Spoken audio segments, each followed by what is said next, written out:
DJ Ferris. The Chicago, nigga. It's the real one. Hit me.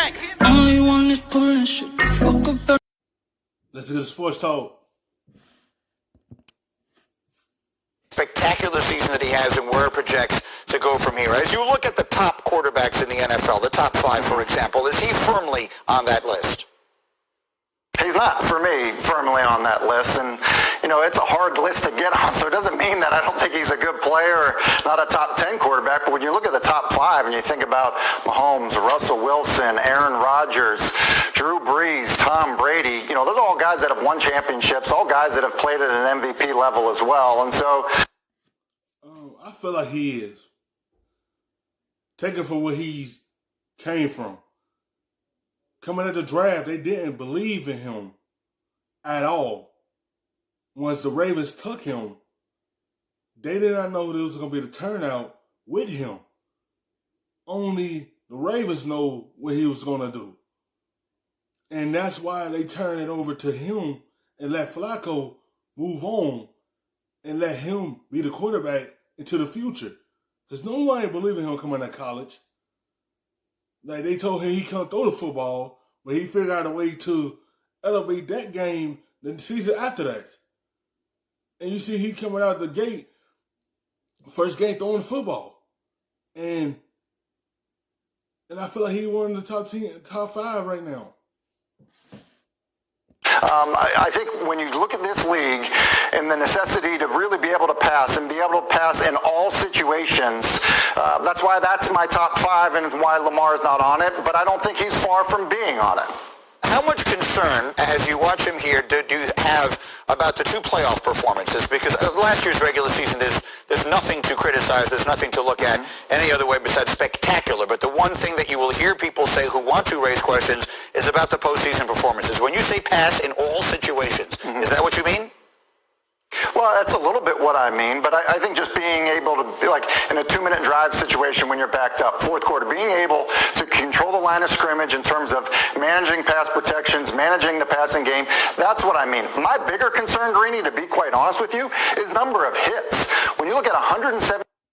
Yeah, that's the only thing that's going to hurt him. It's his playoffs and how many hits that he's taking because he mostly are running with the football. So he taking a lot of hits because he running the football. That's the only concern with him, but that's his game. That's part of his skill set. And that's something he can't go away from because that's just one of his weapons in his arsenal. 6 carries, and you look at 23 sacks.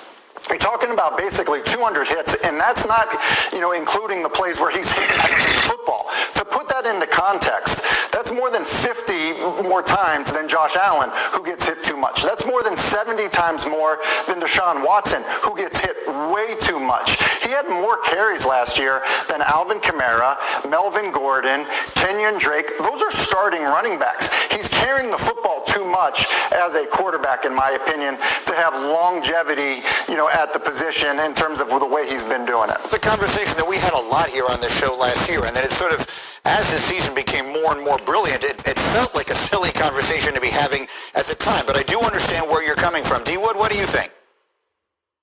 Well, I absolutely agree. I absolutely think Lamar Jackson is a top 5, and we're not talking about legacy here. We're talking about, if you're going off of what we've seen lately, would you put Lamar Jackson in top 5? And absolutely, I would.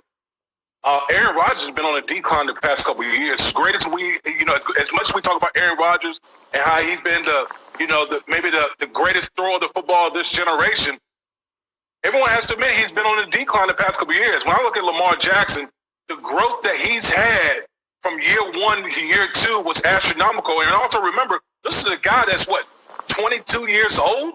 He's only going to get better. There's not a quarterback out there that can give you the dual threat that Lamar Jackson gives you week in and week out in the National Football League. So Yes, he's a dual threat for them. That's why this team is dangerous. It just when they get in the playoff, they have to change, do the same thing they're doing in the regular season. But this team is dangerous with him in the backfield because he is a lethal weapon for them. because you got to worry about his running ability, and that's what scared teams. And he could drop back and throw the football because they're going to worry about him trying to run, and he can sit back there and fake it and throw the football. He only 22, so he ain't going to do nothing but keep growing as the years come. He ain't going to do nothing but grow into that and become a better passer. He already improved in year 2 that he could throw the football. So year 3, he's going to be ready to throw it a lot more. But they still is going to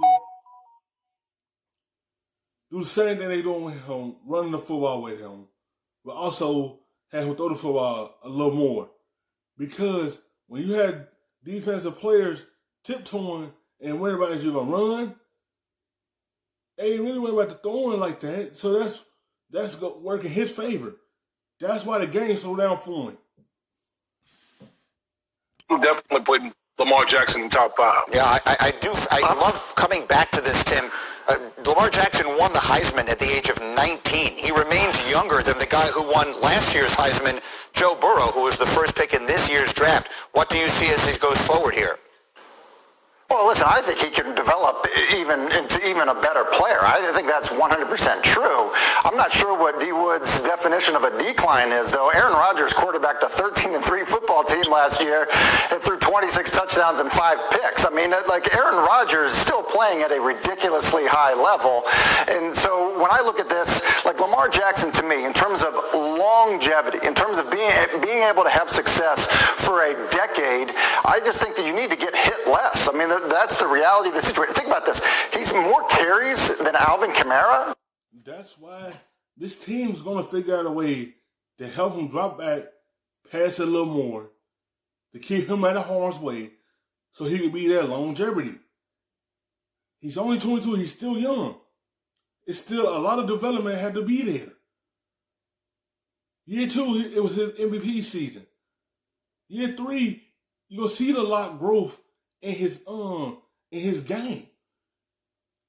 He got plenty of time to grow into a thrower and become a better passer. Last year, 36 touchdowns and 6 interceptions is a hell of a season. Because you know why he threw 36 touchdowns? Because everyone is worried about his running ability. And everything behind the defense, and everyone had open space for him to throw the football because the eyes in the backfield at him. And that's going to keep helping him out.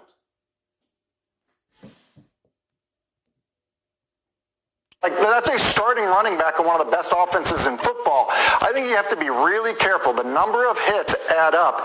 We saw it worked for a year, but to work for, consecutive years, I think is a lot to ask. Thank you for watching ESPN on YouTube. For live